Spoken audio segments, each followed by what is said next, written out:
Hello everybody, we're at Brothers Guitar Shop on East 84th Street in New York City, and today we're going over how to properly build an efficient pedal board for all your gigging and recording needs. I'm here with Dr. Isaac, as I like to call him, and we are really going to be going over the first steps through the last steps that you need to go through and what the eventual goal of building a pedal board really is. So Isaac, what would you say the first steps would be? The first step in building a nice pedal board is having a nice clean power supply. Because if you don't have clean isolated power for each of your pedals, you're going to have a lot of unwanted noise, and you're going to have more tone suck from your cable runs. So now I'm noticing here that the power supply is also our tuner. This is a super cool unit from Joyo. This is called the Power Tune. So as well as being a regular tuner, we have 8 individual isolated power outs that go and power the entire pedal board. It's just super efficient, kind of saves space on the board, kind of saves space under the board, or wherever. I like to put my pedal power on the front of the board, but this just makes everything, including your life, a little bit easier. So next up, what would we go with, Isaac? Next, we're going to go with our wah. Any sort of octave or pitch shifting effects or any sort of filter effects typically like to be first in the chain, so that they see the most of your guitar signal.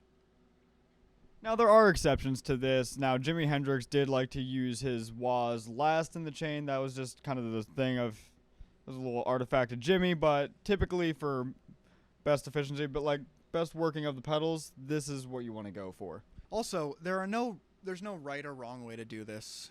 It's all up to preference, so feel free to experiment with your signal order and see what sounds good to you. We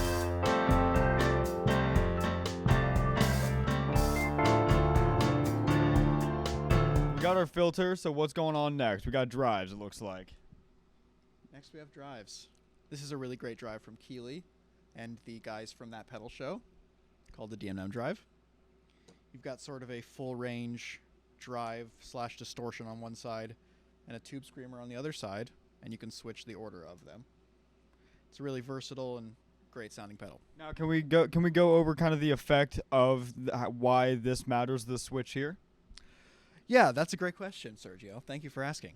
So, depending on if you put your boost before or after your drive, you'll find that if your boost is before your drive, if you kick it on, you're not going to get a volume boost, but you're going to get a gain boost from your drive. It's like hitting the front end of the drive with more signal. If you put your boost after your drive, what you're going to get is a volume boost, and with something like a tube screamer that has an EQ curve, you're also going to get a shaping of the tone as well as a volume boost. So let's say you want to use your boost to take a solo. Typically you would want the boost to be after, so you get that volume boost. Exactly. Beautiful. So after our drive section, then we got that in a nice pretty spot. What are we going with next? Next, I would stick any sort of modulation. So for this board, for Zion, we've got this nice Waza chorus. So that's going to go next.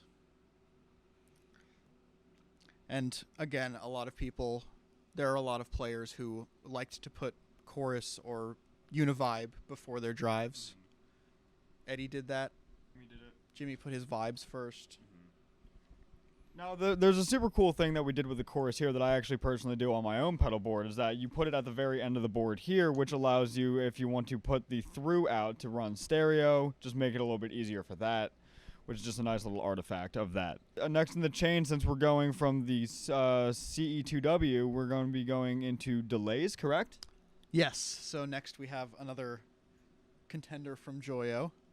Great digital modeling delay with multiple modes and a lot of functionality.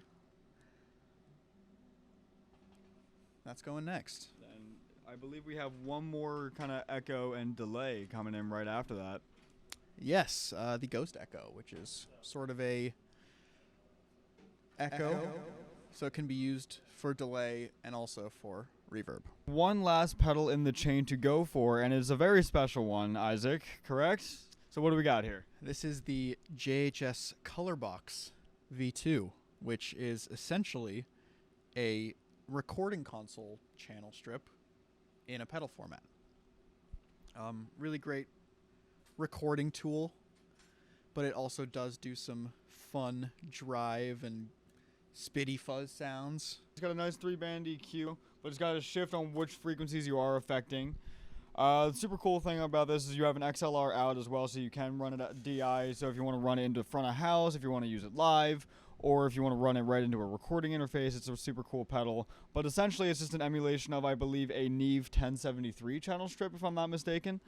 Really, really cool tool. It's just a nice little flavor to add on top of it. Just add a little bit of warmth, I guess, for lack of a better term. I mean, all of this is about experimenting and finding fun sounds and just messing around, so it's just another toy to play with.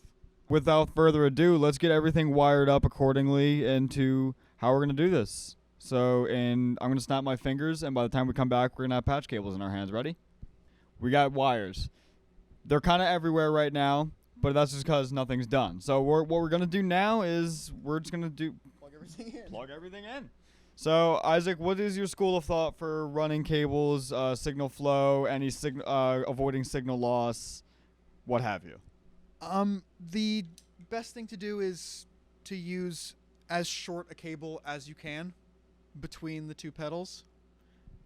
The idea is just to minimize the length of cable between where your guitar goes in and where your guitar comes out. So there are a couple things you can do to avoid some signal loss as well. There are things called buffers within pedals. A lot of pedals you'll see are what's called true bypass, which means that there isn't a buffer, but too many of those pedals is not necessarily a good thing because then you start running into some serious signal loss issues. But I know just from experience that Boss pedals all have a buffer within them, so our buffer is going to be residing within there.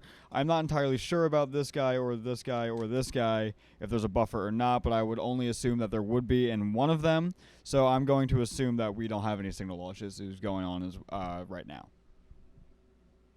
Yeah. Concur? Great. Yeah. Without further ado, let's plug things into things.